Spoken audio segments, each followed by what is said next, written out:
أعوذ بالله من الشيطان الرجيم.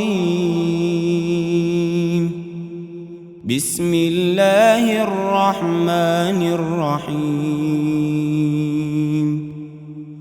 وأوحي إلى نوح أنه لن يؤمن من قومك إلا من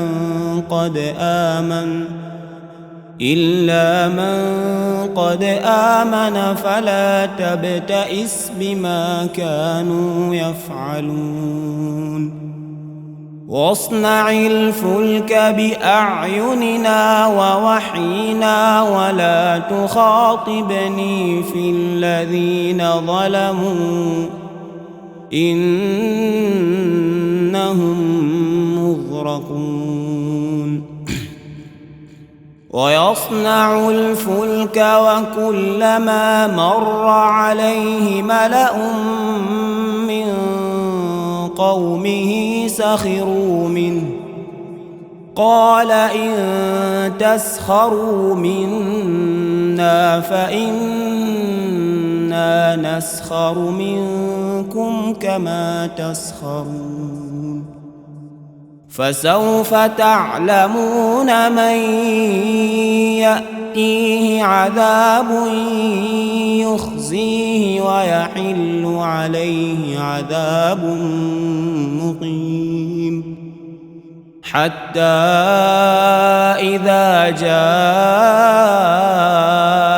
أمرنا وفارت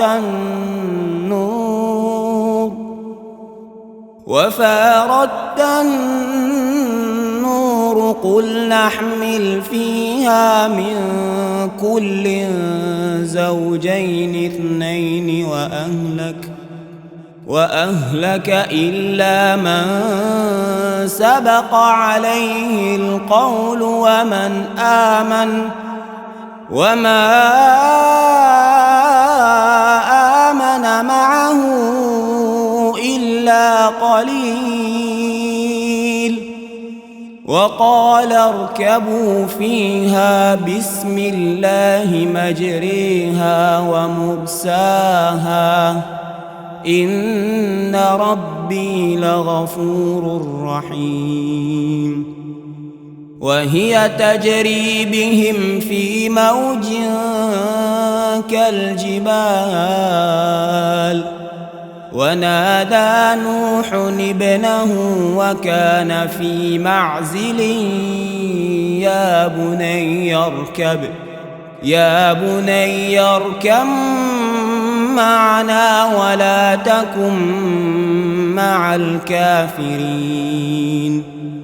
قال سآوي إلى جبل يعصمني من الماء قال لا عاصم اليوم من أمر الله إلا من رحم وحال بينهما الموج فكان من المغرقين. وقيل يا أرض ابلعي ماءك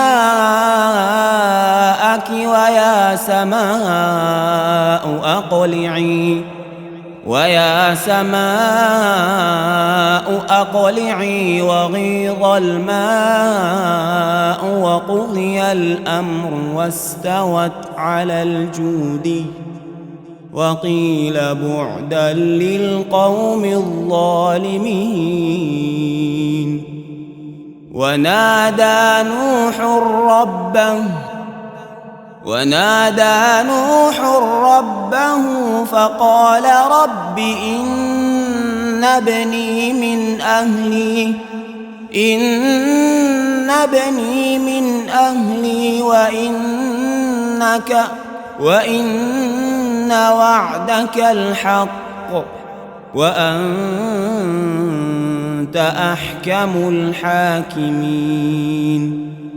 ونادى نوح ربه فقال رب إن ابني من أهلي وإن وعدك الحق وأنت أحكم الحاكمين قال يا نوح إنه ليس من أهلك إنه عمل غير صالح فلا تسألني ما ليس لك به علم إني أعظك أن تكون من الجاهلين قال رب إني أعوذ بك أن أسألك ما ليس لي به علم وإلا تغفر لي وترحمني أكن من الخاسرين قيل يا نوح اهبط بسلام منا وبركات عليك وعلى ممن معك وأمم سنمتعهم ثم يمسهم منا عذاب أليم تلك من أنباء الغيب نوحيها إليك ما كنت تعلمها أنت ولا قومك من قبل هذا فاصبر إن العاقبة للمتقين صدق الله العظيم.